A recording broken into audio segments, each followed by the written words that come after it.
Assalamualaikum warahmatullahi wabarakatuh.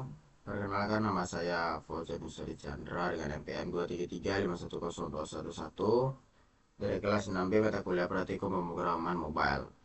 Nah, video ini dibuat untuk memenuhi tugas ketiga untuk UAS Praktikum Pemrograman Mobile dengan materi handling list dan data rendering.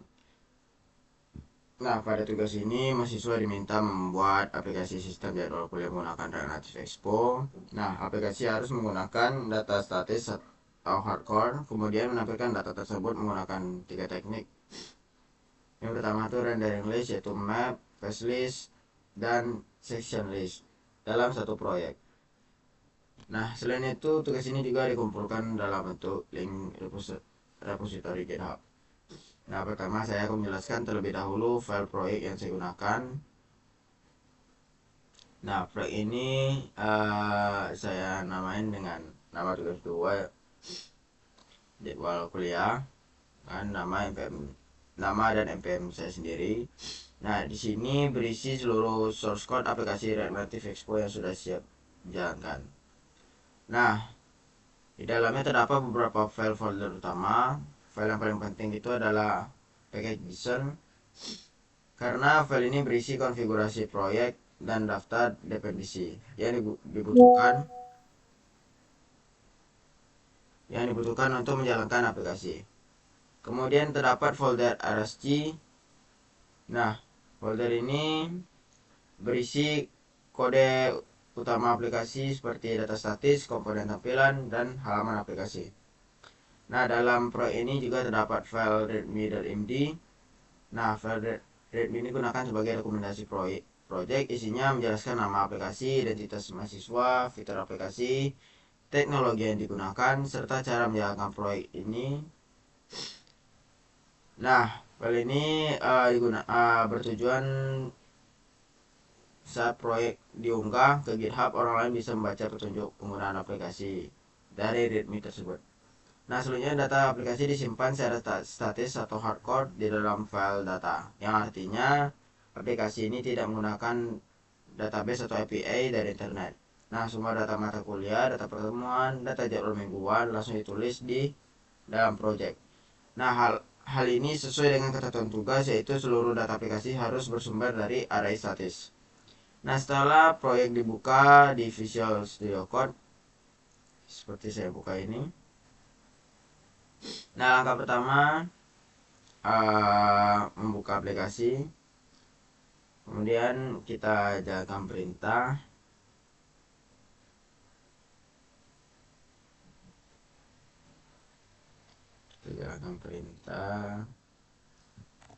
Yaitu npm install no audit.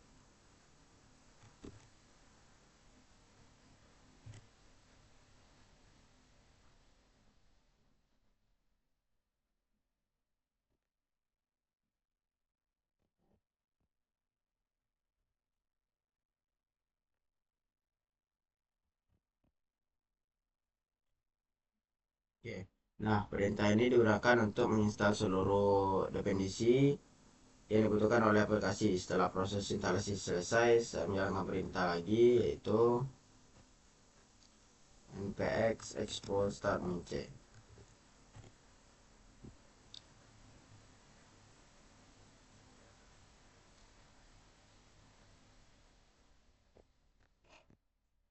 Oke, di sini perintah yang saya jalankan Metro dari Expo. Setelah Metro berjalan akan muncul QR code atau barcode pada terminal atau browser. Nah, QR code ini digunakan untuk membuka aplikasi di HP melalui aplikasi Expo Go. Nah, sudah muncul. Nah, selanjutnya saya akan membuka aplikasi Expo Go di HP, lalu menggunakan scan pada QR code yang muncul. Setelah QR code berhasil dipindai, aplikasi akan terbuka secara langsung di HP. Jadi hasil dari barcode tersebut adalah aplikasi sistem jadwal kuliah yang sedang berjalan di perangkat Android melalui Expo Go. Nah, sekarang saya akan menjelaskan hasil aplikasi setelah barcode berhasil di scan. Nah, pada tampilan awal aplikasi terlihat halaman utama dengan desain dashboard akademik. Di bagian atas terdapat judul aplikasi yaitu sistem jadwal kuliah. Kemudian terdapat informasi identitas mahasiswa yaitu nama saya sendiri, Fauzan Nusari Chandra, NPM 233510211 dan kelas 6B. Identitas ini dimasukkan agar aplikasi sesuai dengan data pengumpulan tugas. Nah, aplikasi ini memiliki beberapa menu utama. Menu pertama adalah ringkasan matkul. Halaman ini dibuat menggunakan metode map. Pada halaman ini aplikasi menampilkan daftar mata kuliah semester ini. Setiap kartu mata kuliah menampilkan nama mata kuliah, kode mata kuliah, jumlah SKS, dan nama dosen pengampu. Setiap item juga menggunakan key yang unik agar proses rendering data berjalan dengan benar.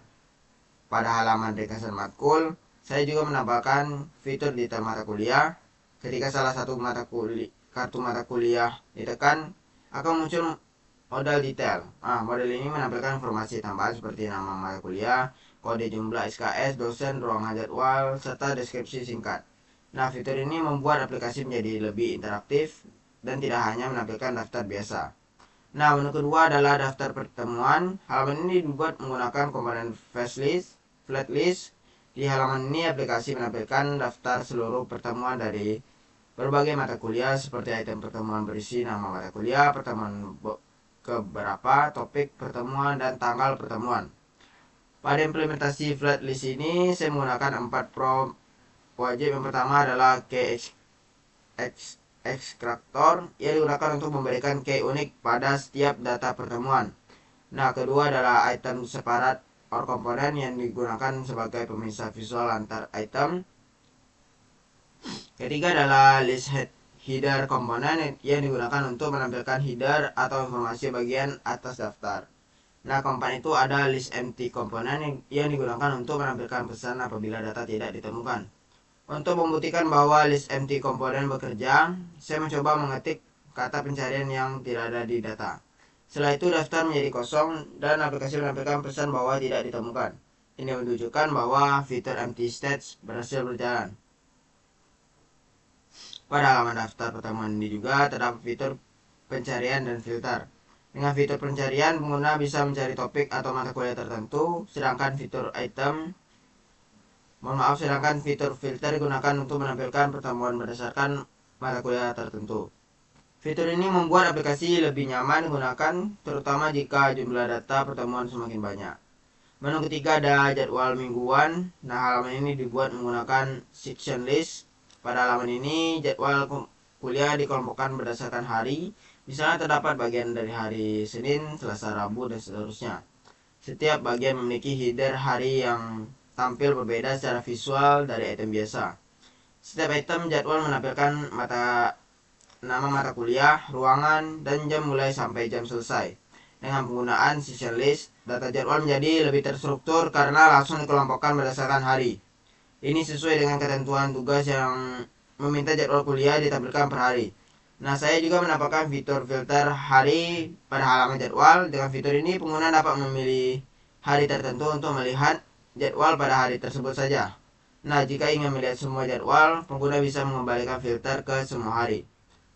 Selain 3 halaman utama tersebut, aplikasi juga memiliki fitur tambahan beberapa mode terang dan gelap. Nah, fitur ini memungkinkan pengguna mengganti tema aplikasi. Saat mode gelap diaktifkan, warna latar belakang dan teks akan menyesuaikan agar tetap nyaman dilihat. Saat mode terang juga dipilih kembali, tampilan aplikasi akan kembali ke mode awal. Jadi hasil scan barcode tadi, aplikasi berhasil berjalan di Expogo dan menampilkan seluruh fitur yang sudah dibuat. Aplikasi ini sudah memenuhi ketentuan tugas utama, yaitu menggunakan map untuk halaman ringkasan mata kuliah, flatlist untuk halaman daftar pertemuan, dan list untuk halaman jadwal per hari. Semua data juga menggunakan array statis dan hardcore di dalam proyek. Nah, setelah aplikasi berhasil di jalan, proyek ini kemudian diunggah ke GitHub. Tugasnya adalah agar source code aplikasi dapat dikumpulkan dengan bentuk link repository GitHub sesuai dengan format pengumpulan tugas. Nah, kesimpulannya aplikasi sistem jadwal kuliah ini dibuat menggunakan React Native Expo dan sudah menerapkan materi heading list dan data rendering. Aplikasi ini tidak hanya memenuhi fitur wajib, tetapi juga dilengkapi beberapa fitur tambahan seperti detail mata kuliah, pencarian filter, empty state, profil mahasiswa, dan mode terang atau gelap. Nah, demikianlah penjelasan dari name aplikasi saya. Saya ucapkan terima kasih kepada Bang Teguh dan Mas Sultan selaku asisten dosen praktikum. Mohon maaf apabila ada kesalahan kata yang disengaja maupun tidak disengaja. Saya tutup. Wassalamualaikum warahmatullahi wabarakatuh.